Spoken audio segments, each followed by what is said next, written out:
আপনাকে বলা হলো 2026 সালের নির্বাচনে জামাত জয়লাভ করবে বিএনপিকে হারিয়ে, আপনি কি সেটা বিশ্বাস করবেন? আপনি হয়তো আমার কথা বিশ্বাস করবেন না, কিন্তু আপনাকে যদি বলি আজ থেকে প্রায় 500 বছর আগে দক্ষিণ ফ্রান্সের এক শহরে বসে ঠিক এই কথাগুলোই লিখে গিয়েছিলেন এক ব্যক্তি, তখন কি হবে? শুধু এই কথাগুলোই নয়, পৃথিবীর ইতিহাসে বড় বড় যে সকল ইভেন্ট ঘটেছে সবই তিনি লিখে গেছেন তার বইয়ে। জি হ্যাঁ, আমি কথা বলছি পৃথিবীর ইতিহাসের সব থেকে বেশি রহস্যময় এবং ভবিষ্যৎ নিয়ে যিনি সব থেকে বেশি সফল বর্ণনা দিয়েছেন এমন একজনকে নিয়ে। নাম তার নস্ট্রাডামুস। আজকের ভিডিওতে আমরা এক্সপ্লোর করব কে ছিল এই নস্ট্রাডামুস, কিভাবে তিনি এই ভবিষ্যৎবাণীগুলো করতেন যার প্রায় সবগুলোই সত্যি হয়েছিল পরবর্তীতে, এবং ভিডিওর শেষে আপনাদেরকে জানাবো কিভাবে আপনিও চাইলে আপনার ফিউচার প্রেডিক্ট করতে পারেন। তো চলুন আজকের ভিডিও আমরা শুরু করি।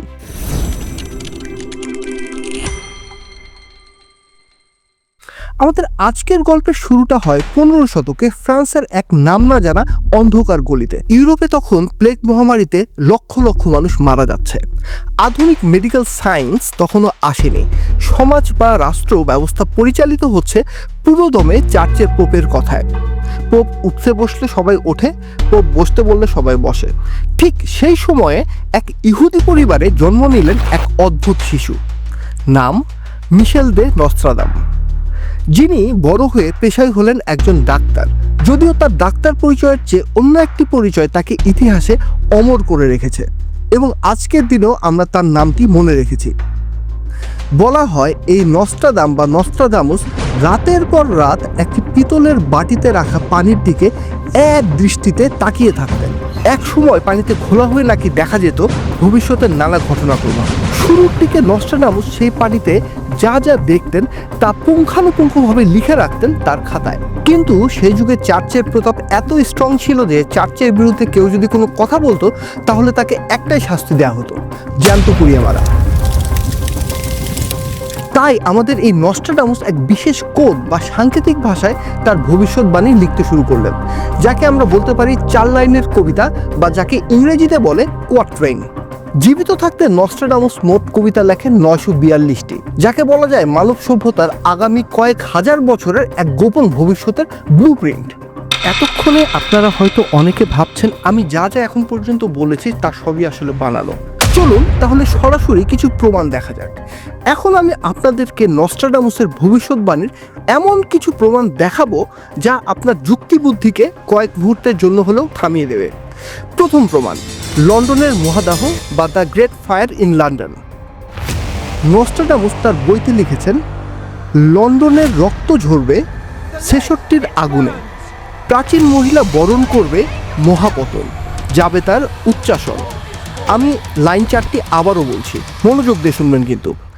লন্ডনের রক্ত ঝরবে 66র আগুনে, প্রাচীন মহিলা বরণ করবে মহাপতন, যাবে তার উচ্চাসন। লাইনটা যদি আপনি ভালো করে খেয়াল করে থাকেন তাহলে দেখবেন প্রথম লাইনে বলা হচ্ছে 66র আগুনে। ইতিহাসে লন্ডনে একবারই খুবই ভয়ঙ্কর রকমের আগুন লেগেছিল, এবং ঘটনাটা কবে ঘটেছিল বলতে পারবেন? 1666 সালে। তবে তিনি কিন্তু শুধু আগুন লাগার কথাই বলেননি, তিনি বলেছেন রক্ত ঝরার কথাও। ঐতিহাসিকরা বলেন ওই ভয়ঙ্কর আগুনে লন্ডনের চার্চগুলো থেকে সীসা গলে গিয়ে রাস্তার মধ্য দিয়ে লাল স্রোতের মতো বেয়ে যাচ্ছিল, যা দেখতে মনে হচ্ছিল ঠিক যেন রক্তের নদী। আর এই কবিতার একেবারে শেষ চরণে উনি বলেছেন প্রাচীন মহিলার কথা। অনেকেই মনে করেন এই প্রাচীন মহিলা হলো সেন্ট পলস ক্যাথিড্রাল, যা ওই আগুনে সম্পূর্ণ ধ্বংস হয়ে গিয়েছিল ওই সময়। এখন প্রশ্ন হচ্ছে আসলে কি করে সম্ভব, কিভাবে 500 বছর আগে একজন মানুষ এত নিখুঁতভাবে বর্ণনা দিলেন এই লন্ডনের ইতিহাসের এই মহাবিপর্যয় নিয়ে? কিভাবে একজনের পক্ষে একেবারে হুবাহু টাইম ধরে ধরে বলা সম্ভব ভবিষ্যতে কি হবে? আচ্ছা, এই প্রশ্নের উত্তর দেওয়ার আগে চলুন দ্বিতীয় নাম্বার প্রমাণে, ফরাসি বিপ্লব। নস্ট্রাডামুস লিখেছেন, খুবই মনোযোগ দিয়ে কিন্তু আবারও বলছি, শুনবেন এই 4টি লাইন। গান স্লোগান আর দাবিতে জনতা আক্রমণ করবে রাজপ্রাসাদের চাবিতে, রাজা আর রানীকে করা হবে বন্দি, জনতা তাদের মুন্ডহীন দেহ দেখার জন্য এঁটেছে ফন্দি। আমি আবারও ওই 4টি লাইন বলছি। গান, স্লোগান আর দাবিতে জনতা আক্রমণ করবে রাজপ্রাসাদের চাবিতে। রাজা আর রানীকে করা হবে বন্দি, জনতা তাদের মুন্ডহীন দেহ দেখার জন্য এঁটেছে ফন্দি। 1789 সালে ফরাসি বিপ্লব ঘটল, বাস্তিল দুর্গের পতন হলো 1789 সালে। উত্তেজিত জনতা রাজপ্রাসাদ আক্রমণ করলো, রাজা এবং রানীকে বন্দি করা হলো এবং শেষমেশ নস্ট্রাডামুসের ভবিষ্যৎবাণীর মতোই দেখা গেল ফ্রান্সের রাস্তায় ঝুলছে মুন্ডহীন তাদের দেহ। সবচেয়ে আশ্চর্যের ব্যাপার কি জানেন? গিলোটিন নামক যে যন্ত্রের সাহায্যে রাজা রানীকে হত্যা করা হয়েছিল, সেই গিলোটিন কিন্তু আবিষ্কার হয়েছিল এই ফরাসি বিপ্লবের সময়। কিন্তু এর কথা নস্ট্রাডামুস কিভাবে এত আগেই বলেছিলেন?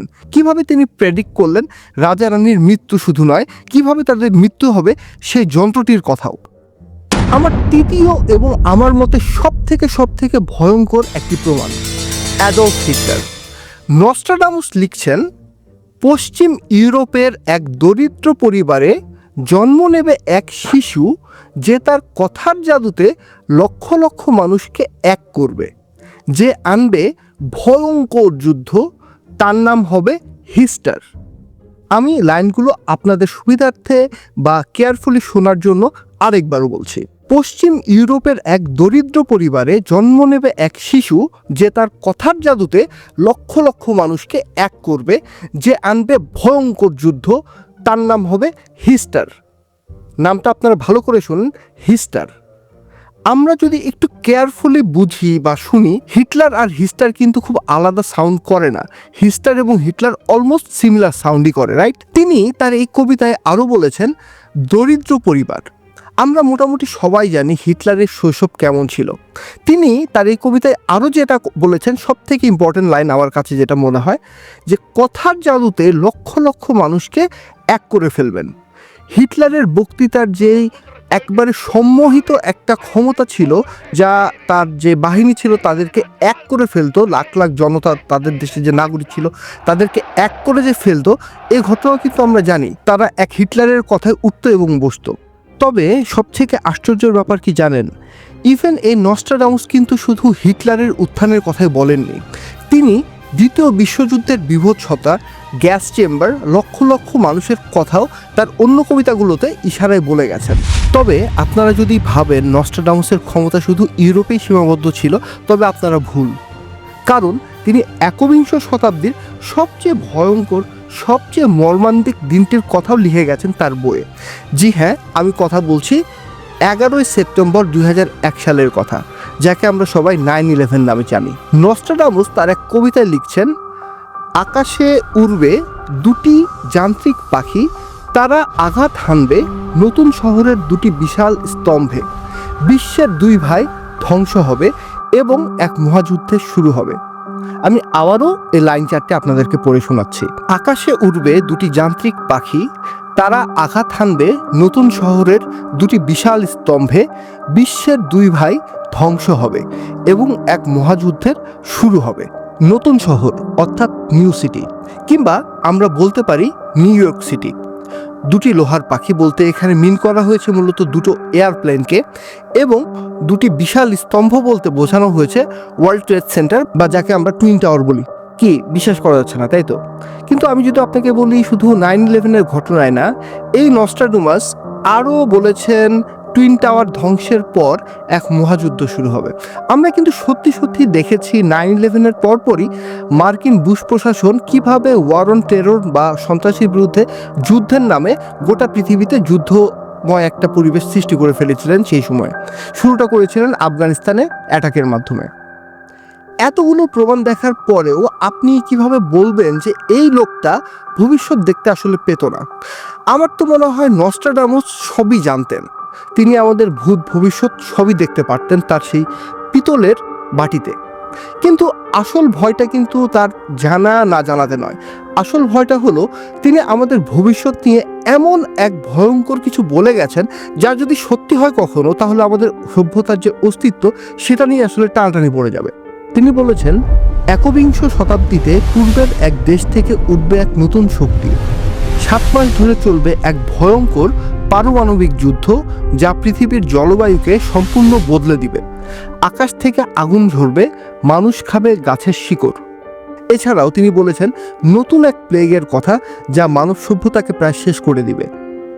তিনি 2025, 2026 এবং 2027 এই সালগুলোকে মানব সভ্যতার জন্য সবথেকে বড় টার্নিং পয়েন্ট বলে অভিহিত করেছেন তার কবিতায়। আমরা কি আসলেই সেই ভবিষ্যতের দিকে এগোচ্ছি না? নস্ট্রাডামুসের এই ভয়ঙ্কর ভবিষ্যৎবাণীগুলো কি একটা একটা করে আসলে সত্যি হচ্ছে না?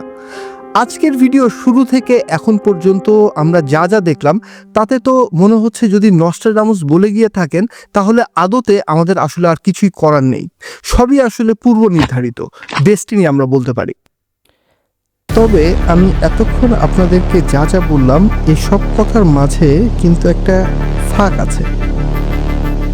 ধরেন যদি এইসব হুবহু মিলে যাওয়া ভবিষ্যৎবাণী একটা বিরাট, সুচতুর, well planted and fully crafted নাটক বা মিথ্যা হয়, তাহলে যদি এমন হয় যে নস্ট্রাডামুস আসলে কোনো ভবিষ্যৎবাণী আসলে করেননি, যদি নস্ট্রাডামুসকে নিয়ে বলা সব গল্পই আসলে 500 বছর পুরনো পৃথিবীর এক শ্রেষ্ঠ ধাপ্পাবাজিগুলোর একটি, তাহলে কেমন হবে?